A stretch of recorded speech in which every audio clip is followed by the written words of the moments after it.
Okay, this is 2010 Form B, number 1. This is an area volume type problem. They often show up as number 1 in the calculator section, like this one. So we've got this figure above. It's bound by the line y equals 6, x equals 2. This, whatever we do, we're going from 0 to 2, right, if we're rotating this way. And this for natural log 3 minus x. Find the area of R. Okay, so the area, and I'm going to be careful, even though this is calculator stuff, I'm going to be careful to write everything out here. The area is just the integral of the top one, which is the line 6, minus the bottom one, which is 4 natural log 3 minus x. Right? It's just the area of the top one minus the area under the bottom one. That gives you that area. That's how you do area between two curves, right? Area of top minus area of the bottom. And we're going from 0 to 2, right? From 0 to 2. And pop that in the calculator.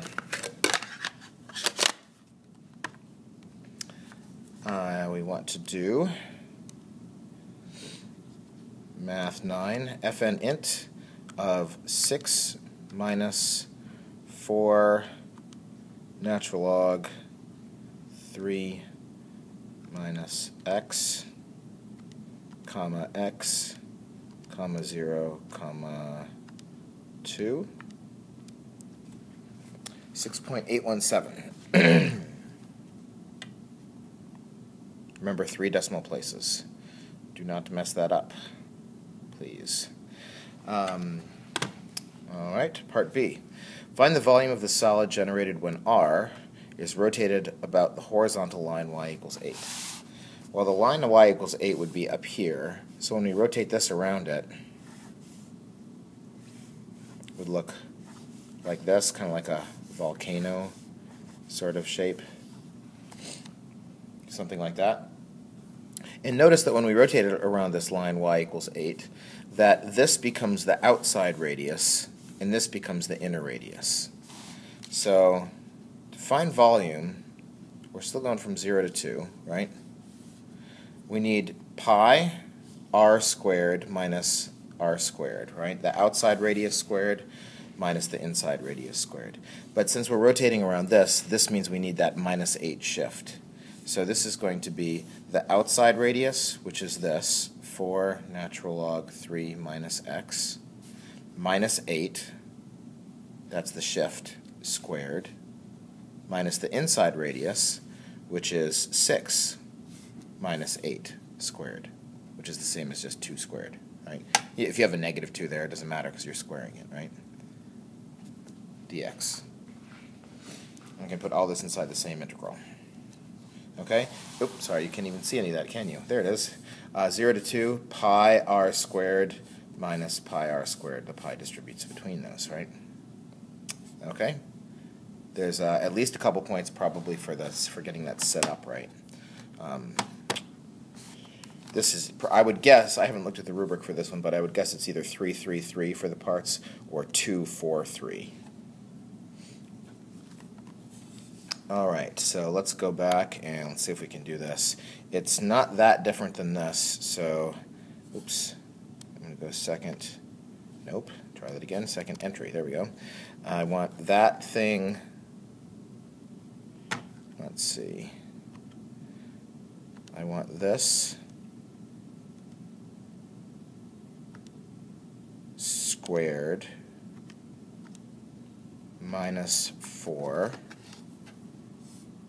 Oops, no, sorry, I forgot the minus 8. I want that minus 8 squared. That looks good for parentheses. Minus 4, that's my 2 squared. Comma x, comma 0, comma 2. And don't forget to multiply by pi. You can put the pi out in front if that makes you happy. But it should look something like that, and hopefully that will give you the right answer.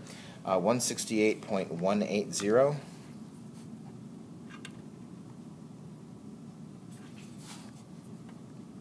And then last part, C. For the region R is the base of a solid. For this solid, each cross-section perpendicular to the x-axis is a square. So that means, as we slice across it, each one of these cross-sections perpendicular to the x-axis is the base or side of a square.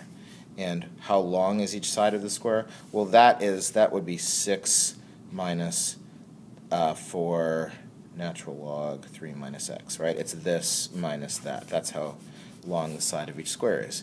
So we need to sum up all the areas of those squares as we go across. These volume problems, when it's not rotation, it's just the volume from wherever to wherever of the area of the figure. And this is the area of a square. And I know that one side of the square is this, and the area of a square is the side squared. So that's the setup. And let's go back to here, see if I can turn this into something like that. Let's try inserting 6 minus that squared. I think I need one more set of parentheses, don't I? Because that's, yes, I do. Squared, comma x, comma 0, comma 2. And then delete all that. Notice there's no pi in this one, right? Because they're squares. Why would there be a pi? We're not rotating anything. It's just the area of a whole bunch of squares. So let's see, we have 6 minus 4 natural log 3 minus x. That whole thing squared. That looks good. And that gives us an area of 26.267. 26.267. I hope those are all right. I'll check them later and I'll let you know if there's any mistakes, but you probably caught my mistakes anyway, if there were any. So there you go. Not bad. 7 minutes, huh? If you know what you're doing, those are good ones.